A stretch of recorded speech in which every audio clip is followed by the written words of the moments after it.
Alright, so now we're looking at the Rockwood 2614 BS. Again, like most of our Rockwoods in the front, you have your electric tongue jack. Big switches for the jack motion. Up brings the trailer up, down puts it down. Little switches for the LED tongue light. Behind that you have your two 30-pound LP tanks with an automatic switchover regulator. Whichever way the indicator is pointing is the tank it pulls from first. Once you turn your tank on, the indicator will turn green, just letting you know that you have gas. Behind your LP tanks is where your battery box location is. And if you look right underneath them is where your battery disconnect is. When the arrow is pointing up, battery is connected. When it's turned sideways, battery is disconnected. Going around to the door side of the trailer, first off you have your solar panel prep. If you wanted to add exterior solar panels. Then you have your stabilizer switch. So up retracts them, down extends them. On this one, each side has its own motor, so they will continue to run until they both hit the ground. You have the Lippert Solera awning. To adjust it, you just pull down up the hinge, and that's what tips the awning one way or another. Your entry door is on a friction hinge, so wherever you put it, it's where it's going to stay. With that being said, in any windy conditions, you want to make sure you have your awning in, and then behind the door, you still have a T-style door holder. You have the step above steps by Moride. To store them, all you're going to do is you lift them up, flip inside the door, and that's where they travel. You can see how your swing out assist rail folds when you're traveling, and then it pops out when you're using it. Outside TV bracket location, 110 outlets, and a coax connection. The rail here is what you're going to put your outside table on, as well as your griddle. And then your LP Quick Connect is underneath the trailer. You can see the white tags hanging down. Your axles on here again are easy lube axles. So the center cap will pop out, and then you have a rubber plug behind that.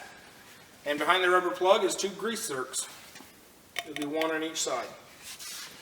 When you grease your axles, make sure you use a manual grease gun. Do not use electric. And make sure that when you feel resistance, you stop pumping your grease.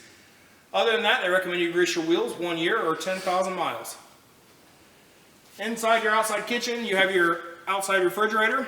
Keep in mind, this is a electric only, so you have to be plugged into power for it to work properly. Your grill just flips out. Now this grill, you do have to light manually with a lighter. And you have to make sure you hook up your LP Quick Connect. This Quick Connect is behind your rear tires. The rear door on here is the same as your front door, same steps. Your rear stabilizer switch is in the back corner. And in the very back you have your refrigerator grill. You want to take off this cover every 6 months or so, get all the bugs and any debris that happens to be in there out. Underneath that you have your outside shower and your furnace exhaust. Don't put anything in front of it, it does get hot. Spare tires mounted on the back. And then underneath you have a 2-inch receiver. It's got a 300-pound weight limit and is not made for towing. Ladder to get up on the roof. You want to get up there every 6 months or so. Check all your caulking, make sure you don't have any cracks or holes. Then you have your range hood vent. You have 2 tabs on the bottom that you would pop out in order for it to vent. Camera prep in the center. That's the top. And then on the off-door side, the driver's side, you have your 50-amp connection. Water heater on the bottom right-hand corner, left-hand corner. You're going to see an on-off switch. That on-off switch is for the electric side of the water heater. Anode rod and drain plug just goes in the hole at the bottom.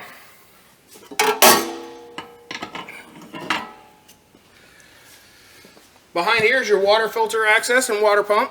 You'll just take the 2 screws out that hold it in, and you can get to all that. That's also where you're going to get to your bypass valve for your water heater. Out here, you have a Lite, and then you have your freshwater fill, your city water connection, your antifreeze inlet for when you go to winterize, and then a black tank flush. When you use your black tank flush, you want to have your valve open, and you're going to let it run for 10 to 15 minutes. Above all this, you have this black thing. That is just a vent for your kitchen sink.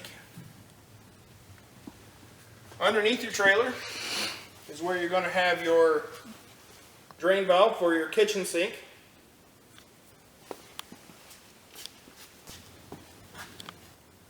Alright, underneath your slide you'll see a big white handle. That is for your freshwater drain. Going towards the front of the coach, in between your slide outs you will see another drain.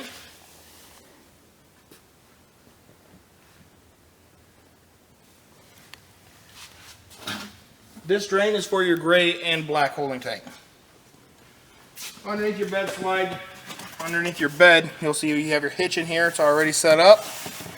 Your tow bars are in here, as well as your griddle. If you look in it from the other angle, you can see your slide out crank is in here, as well as your tongue jack crank. And the black bag is your power cord. Bucket's your starter kit, so you have a sewer hose, water hose, toilet paper, and black tank treatments. And the switch on the sidewall is for the cap lights.